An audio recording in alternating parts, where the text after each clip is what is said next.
আসসালামু আলাইকুম আরহামাতুল্লাহি ওবারাকাতুহু। আশা করি সকলে ভালো আছো আর দোয়া করি আল্লাহ পাক রব্বুল আলামিন সকলকে সর্বদা ভালো রাখুক। আল্লাহ পাক রব্বুল আলামিন সকলকে হায়াতে দারাজ করুক, রোগশোক বালা মুসিবত থেকে হেফাজত করুক।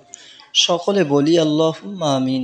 আজকে আমি আলোচনা করব পুরুষের জন্য দুনিয়ার সবচেয়ে বড় নিয়ামত হলো তার নেককার স্ত্রী। আজকের এই বিষয়ে একটি গুরুত্বপূর্ণ আলোচনা তোমাদের সম্মুখে আমি করব।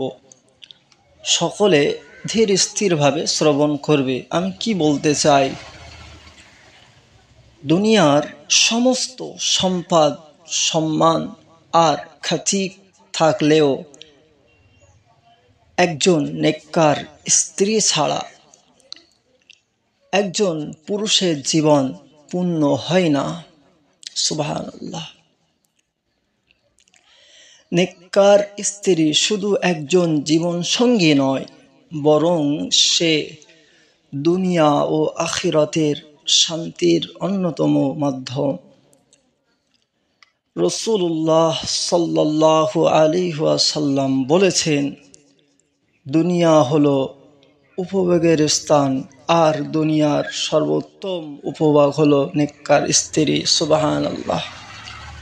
আল্লাহ পাক রব্বুল আলামিন আমাদের সকলকে, আমাদের যাদের স্ত্রী আছে, আমাদের যাদের বিবাহ হয়ে গিয়েছে, স্ত্রীদের সঙ্গে সুন্দর ব্যবহার করার তৌফিক দান করুক। সকলে বলি আল্লাহুম্মা আমিন।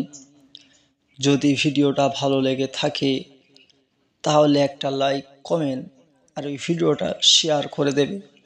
আমার চ্যানেলে যারা নতুন, চ্যানেলটা সাবস্ক্রাইব করে আমার পাশে থাকবে। সকলে সর্বদা ভালো থাকবে, সুস্থ থাকবে। আসসালামু আলাইকুম ওয়া রাহমাতুল্লাহি ওয়া বারাকাতুহু।